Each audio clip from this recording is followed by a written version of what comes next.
This is a technological showcase set in the world of The Witcher 4. What you just saw and are going to see now is running on a standard PlayStation 5 at 60 FPS with ray tracing. So in the game, you'll be playing as Ciri, a professional monster slayer, a witcher. She explores the world and hunts down monsters for coin. The region we are in is called Kovir, and you'll get to explore it in a game. Right now, Ciri is investigating a monster, and after gathering new clues, she is heading back to a nearby village.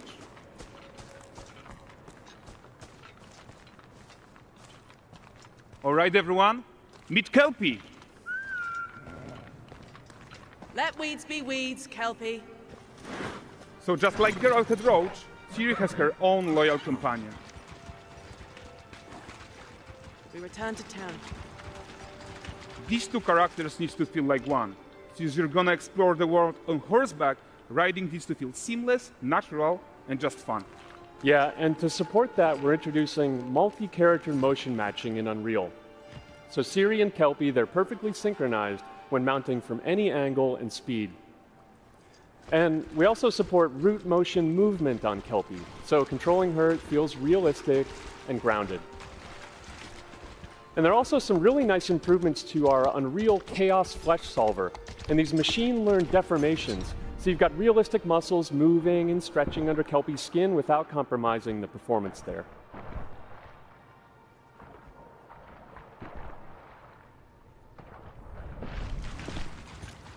So let's leave Ciri behind for a second and talk about the world itself. So much of the Witcher world is natural, organic, especially Kovir with its dense forest and wild nature. Yeah, and wild nature is hard. And with nanite geometry, we've freed artists from so many of their old constraints. But we don't want to rest until everything we do in Unreal has that same spirit of freedom. There's always more work to do. And foliage is a huge piece of that puzzle. So we are excited to introduce nanite foliage. And in order to achieve gorgeous foliage density everywhere, while still being memory efficient, fast to render, we believe that a new idea was needed. So instead of the same card approach we've been using for the past 20 years, artists should be free to take a nanite approach to foliage, modeling every single leaf and pine needle. And the old LOD tricks of the past, they needed a complete rethink. And in their place, it's a new adaptive voxel representation in nanite. It's volumetric, it's fully 3D, it is super fast to render. And these dense clusters of triangles turn into these cubes, which at a distance, they're no larger than a pixel, and they react to the changing light of our dynamic sun and our shadows, and they allow artists to render whatever amount of foliage is needed to achieve their vision without compromise. And no compromise means how ambitious we are when it comes to bringing our vision to life with incredible visuals. But more than that, together with Epic, we created faster way to load the world. We can now bring in more content more quickly for the smoothest possible experience as we fly down to catch up with Ciri.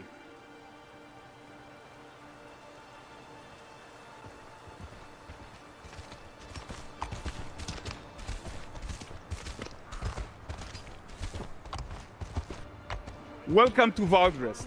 So Valdrest is a port town, a hub for fishing, trade, and mining. It's one of those places where you can meet shady characters or overhear gossip from other lands. It's also where Ciri took on her current contract. High-tech, let's leave Kelpie here and explore the marketplace and food. I'm so excited we can finally show you some of this stuff. Let's see what Valdrest has to offer. Not her again. Not even at the land Exeter Fair. Now, 9 gazes while I present him with a fish. For the furry rascal will often wink, and the fair's weight grants good fortune. For this feat,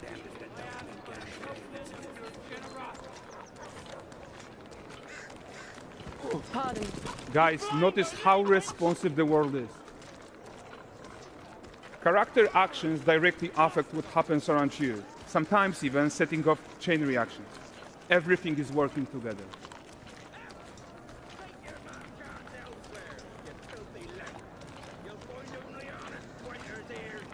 Oh, look at this poor gentleman being taught how to fly by an angry innkeeper. That's what happens when you cheat at Gwent. Last of it, is it?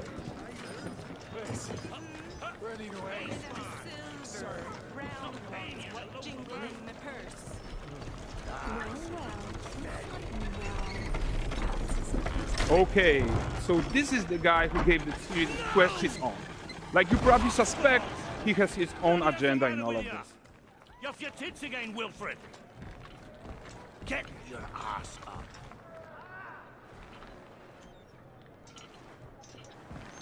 A typical day's toil. Who in? Ah, Witcheress. What news of my wagons? No eternity is taking that damn salt to arrive. I found them. And, well, suffice to say, they'll not reach you. As for the salt, I found not one speck. I presume this comes as no surprise to you. Now. Kavir's smuggling trade is of no concern to me. Shush, shush, shush. The manticore that flattened your cart and devoured your men, quite the opposite. Manticore? No, them winged hellspawn dwell in the arse end of Creighton, not here. While Siri decides what to do about that merchant, let's take a look at the character technology that powers this marketplace. Why don't we listen in on these fishmongers? They're selling their wares, chatting up customers. Morning, catch this is. Won't find none fresher. Reckon me lady's after one of them. Comes. Get this cleaned and gutted for you. You mind, dearest? Into seeing some and more. Got mackerel cod, all Brexit's finest. And there is tons of tech to play here, even in a simple market stall. Metahuman tools, improved Unreal smart objects, chaos cloth, and more. Yeah, and all of this exists to make sure that the gap in quality between Siri and NPCs is as small as possible. Yeah, and closing that gap, it's not just about fidelity, right, but also authenticity. They should react to changes in the world around them. But the prisoner in pillory isn't exciting enough for Valdrest. Let's grab everyone's attention with a circus.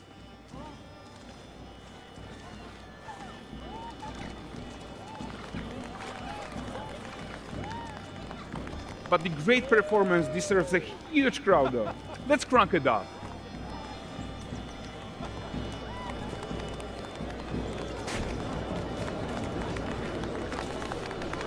So you are seeing tons of optimizations here to many of Unreal systems, including an entirely new Unreal animation framework, allowing us to fit easily in our 60 FPS budget, not just in rendering, but also with room to spare on the game thread.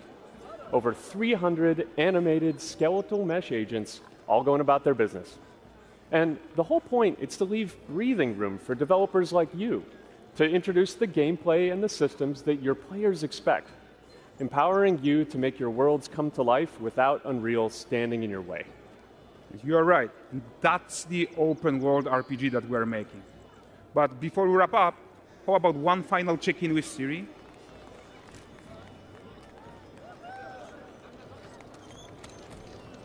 We are making this game to be the most immersive and ambitious open world Witcher game ever. And we are making this a reality thanks to our work on Unreal with the team at Epic. I think what we are doing together is going to bring in a new generation of open world RPGs, and I'm so proud of what we accomplished so far. We are too. So we're almost done, but before we go, here's a small gift for all Witcher fans.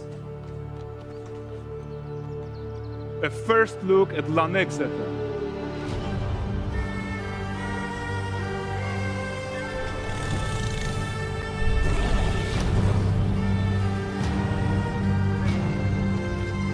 Onward, Kelpie. We've worked to do.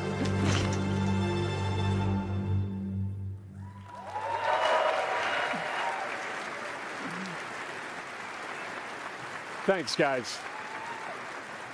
Seriously, it looks amazing. And we've also barely scratched the surface of what's coming in Unreal 5.6. So here's Julien to tell you even more. Thank you very much. Thank you so much.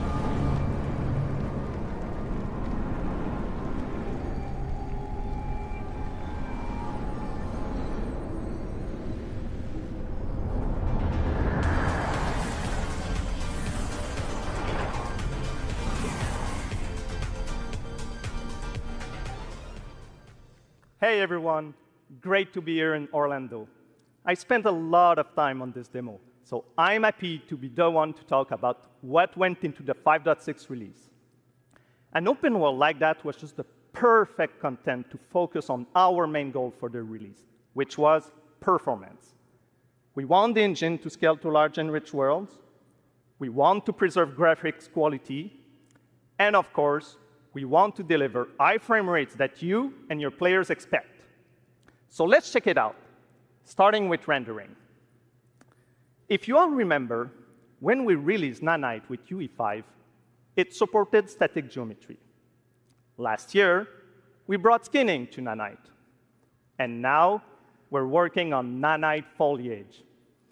The only way to have a forest that looks as good as this one is to use 3D geometry for all parts of the trees, just like we do for everything else. However, this is a crazy amount of fine geometry, so we had to rethink how trees are created and displayed. To create them, we developed Nanite assemblies. These 28 little parts that you see are all that we use to build all the spruces from the forest. They are instanced thousands of times and used like building blocks to assemble trees in different ways. And as you probably noticed with the wind effect, they even support skeletal animation, which runs on the GPU. Thanks to assembly, we greatly reduce the storage, the runtime memory, and the rendering cost. Then, to display an entire forest, the challenge was to preserve fidelity and performance from any distance. Let's check up close the level of detail we're talking about here. Lots of details. But this triangle representation is not the most efficient when far away, due to the amount of overlapping. And that's why we made an adaptive voxel representation. But in reality, you'll never see those voxels this close, since when we move the camera back, they're barely a pixel. Nanite foliage is almost done. We are moving it to the main line as we speak, and it will be available for everyone in 5.7. Another thing I would like to share is that ray tracing and Lumen now run more than twice as fast, with no visual trade-off compared to when UE5 was released. And because of that, we can now hit 60 FPS on consoles. And finally, we rewrote the rendering pipeline to run asynchronously so you can increase the richness of your scenes even more. Now let's talk about chaos physics. For chaos cloth, we improve our cloth-to-cloth constraint solution. This removes a lot of collision evaluation when garments are piling up and interacting with each other. Even for complex setup like Series Cape, we hit a sub-millisecond budget on PS5. With Chaos Flesh, we introduce procedural muscle activations to make deformation and motion more natural. Your artist will still have control over tetrahedral simulation and train ML models that run fast in real time.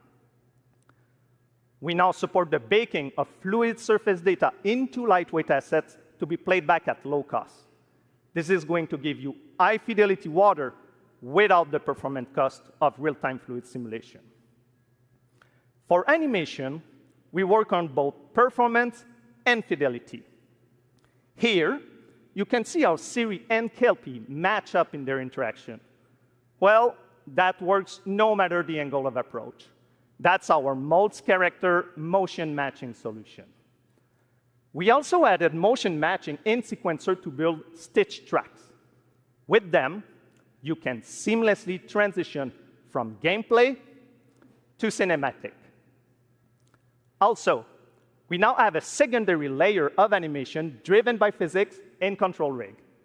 We used it in Kelpie's rig to drive the mane, the tail, and the saddlebacks. And now, I'm happy to announce that all these features are already integrated into our new Unreal Animation framework, which we are releasing as experimental in 5.6. We built it with performance first in mind. Animation evaluation are now running in parallel off the game thread, which was our bottleneck. And for the other character systems that are just as costly, like movement, avoidance, state tree behaviors, we also move them to worker threads. This is really going to help you create scenes that are crowded and lively. Streaming has always been a big deal regarding performance. And the three biggest improvements we made are physics state creation, which now runs async, improve runtime PCG for ground scatter on GPU, and a new FastGeo plugin to stream static geometry. And just to take a different example, in CitySample, the streaming time was cut down by 90% while moving at high speed. We focus on a lot of areas for performance in 5.6, and mobile is no exception. We work on better defaults and scalability settings for mobile and minimize the default package size. We also improve our workflows with a UI refactor of the viewport toolbar and content browser, an on-device iteration workflow, and a mobile preview solution. So there you go. Unreal Engine 5.6 is all about performance, and it's available today.